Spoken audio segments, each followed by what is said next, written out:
ನಿಮ್ಮ ನೂತನವಾಗಿ ಗೃಹ ಸಚಿವರಾಗಿರ್ತಕ್ಕಂಥ ಪ್ರಿಯಾಂಕ್ ಖರ್ಗೆ ಅವರು ಕೂಡ ಆರ್ ಎಸ್ ಎಸ್ ಮೇಲೆ ಮಾತನಾಡ್ತಾ ಇರ್ತಾರೆ.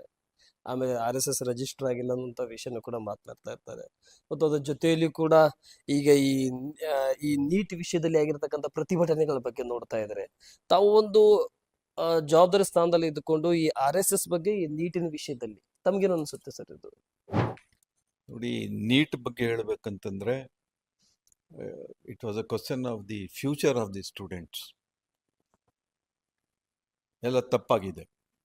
ಅದರ ಬಗ್ಗೆ ಪ್ರಿಯಾಂಕ್ ಖರ್ಗೆ ಅವರು ಮಾತಾಡಿರಲಿ ಅಥವಾ ಬೇರೆ ಯಾರೇ ಲೀಡರ್ ಮಾತಾಡಿರಲಿ, ಅದನ್ನ ಒಂದು ಪಾಸಿಟಿವ್ ಆಗಿ ತಗೊಂಡು ಅದನ್ನು ಸರಿಯಾಗಿ ಮಾಡುವಂಥದ್ದು ಕೆಲಸ ಕೇಂದ್ರ ಸರ್ಕಾರದವರು ಮಾಡಬೇಕಾಗಿದ್ದು.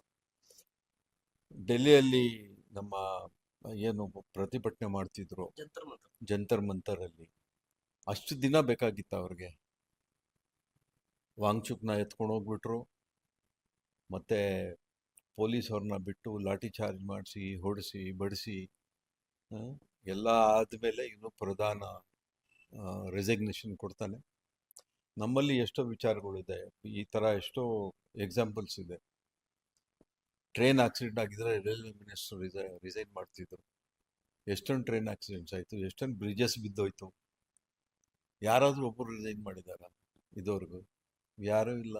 ಬರೀ Hindu Muslim Hindu Muslim Hindu Muslim ಅಂತ ಮಾಡಿ ಮಾಡಿ ತಲೆ ಕೆಡಿಸಿ ಆ ಆರ್ ಎಸ್ ಎಸ್ನವರು ಶಾಖಗಳು ನಡೆಸ್ತಾರೆ.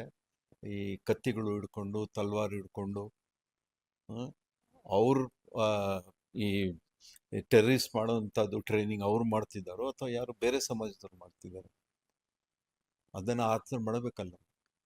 ನಾನು ಪ್ರಿಯಾಂಕ್ ಖರ್ಗೆ ಅವ್ರಿಗೆ 100% ಫುಲ್ ಸಪೋರ್ಟ್ ಮಾಡ್ತೀನಿ. ಅವರು ಏನು ಕೇಳಿದಾರೋ, ನಿಮ್ಮ ಸಂಸ್ಥೆದು ರಿಜಿಸ್ಟ್ರೇಷನ್ ಆಗಿದೆಯೋ ಇಲ್ಲೋ ಅಂತ ಹೇಳ್ಬಿಟ್ಟು, ಏನಂದ್ರೆ ನಾವು ಎಬ್ಬೋದಿಲ್ಲ ಅಂತ ತೋರಿಸ್ತಿದ್ದಾರೆ ಆರ್ ಎಸ್ ಎಸ್ನವರು, ಈ ಭಾಗವತ್ ಅವರು.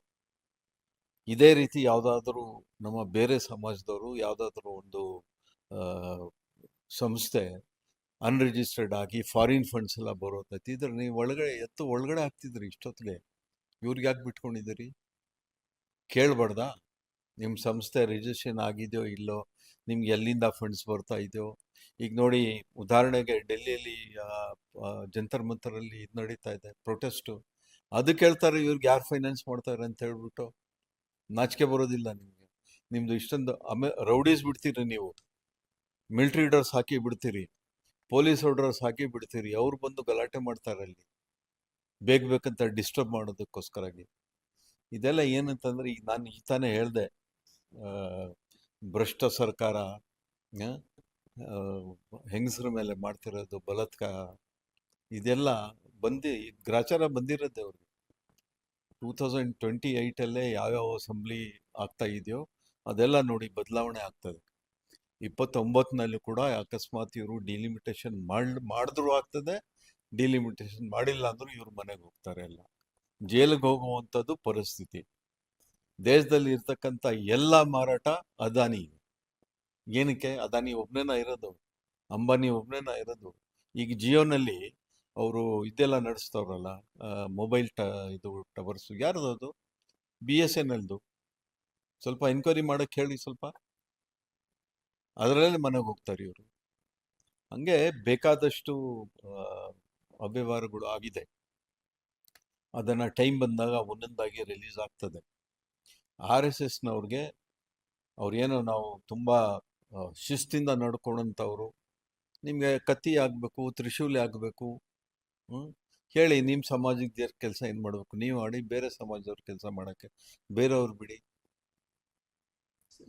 ನಿಮ್ಮ ಆರ್ ಎಸ್ ಎಸ್ನಲ್ಲೇ ಯಾರಾದರೂ ಭಾಗವತ ಇರಲಿ, ದೇವರು ಒಳ್ಳೇದು ಮಾಡಲಿ, ಅವ್ರಿಗೆ ಹೆಲ್ತ್ ವೆಲ್ತ್ ಎಲ್ಲ ಕೊಡಲಿ, ಅವ್ರಿಗೆ ಏನಾದರೂ ಆಗ್ಬಿಟ್ಟು ಅವ್ರಿಗೆ ಬ್ಲಡ್ ಬೇಕಂದ್ರೆ ಅವ್ರು ಕೇಳ್ತಾರೇನೋ ಯಾವ ಜಾತಿ ಬ್ಲಡ್ ಅಂತ ಹೇಳ್ಬಿಟ್ಟು. ಯಾವ ಬ್ಲಡ್ ಸೂಟ್ ಆಗ್ತದೆ ಅದನ್ನೇ ತಗೋಬೇಕು ಅವರು, ಇಲ್ಲಾಂದ್ರೆ ಅಲ್ಲೇ ಬೆಡ್ ಮೇಲೆ ಹೋಗ್ಬಿಡ್ತಾರೋ, ದೇವ್ರ ಹತ್ರ ಹೋಗ್ಬಿಡ್ತಾರೆ ಆಮೇಲೆ.